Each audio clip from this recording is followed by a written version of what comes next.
Leave Gaza and leave Hamas as it is. I refuse to leave Hamas as it is. We need to eliminate it.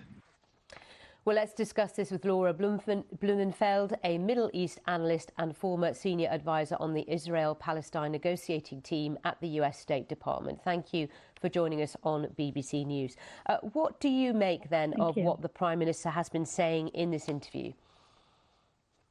Well, I mean, it's a little bit of a Middle East minuet, right? 3 steps forward, 2 steps back.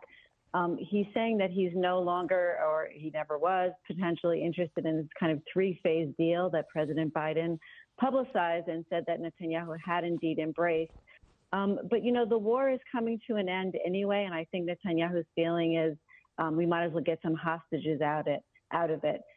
According to him, Hamas rejected the deal. According to Hamas, Israel rejected the deal. My U.S. intelligence sources tell me that ceasefire proposal is pretty much dead. We can't be sure of the number of hostages that, in fact, are alive. There's no end game. We've devolved kind of into a blame game. But if we can salvage at least the first phase of that deal, as one Israeli negotiator told me, the only plans that work in the Middle East are one-point plans. For Yoav Gallant, who's in Washington now, Defense Minister of Israel, I mean, what is hope will be achieved from that visit? It's fascinating. It's just his second trip since October 7th to Washington. He's now seen as kind of the rival and alternative potential to Prime Minister Netanyahu. There's been a lot of tension, of course, with Netanyahu between him and the Biden administration.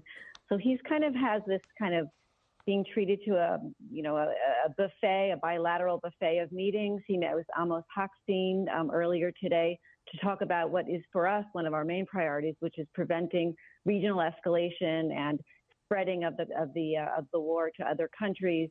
You know, when President Biden said at the beginning of the war, one word, don't, to Iran, he was also saying that to Israel. I mean, he's very, very clear that they don't want to see a widening of the war with Lebanon.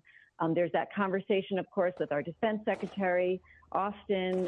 You know, Israel no longer has a kind of skip-the-line pass in U.S. weapons world.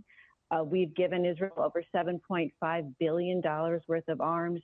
And now, I mean, Netanyahu has been very upset because Israel's now kind of back online with all the other countries. So hopefully, for Israel's sake, you know, they're hoping Gallant to kind of expedite that process and bring the weapons back to that kind of fast line, which they desperately need, especially if they are going to open up another front to the north. But that is no easy task at all, is it, for Gallant, especially as Netanyahu kind of made it clear that he was going to be focusing his attention now on the north, the border between Israel and Lebanon, and how that fighting there is escalating.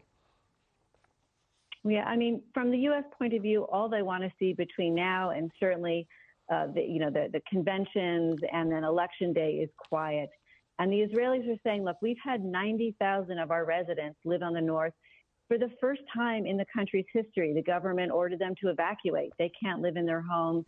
School starts September 1st. That's our deadline. The United States has November. You know, we'll see, you know, who wins that kind of clash of lines. So far, Israel's been pushing.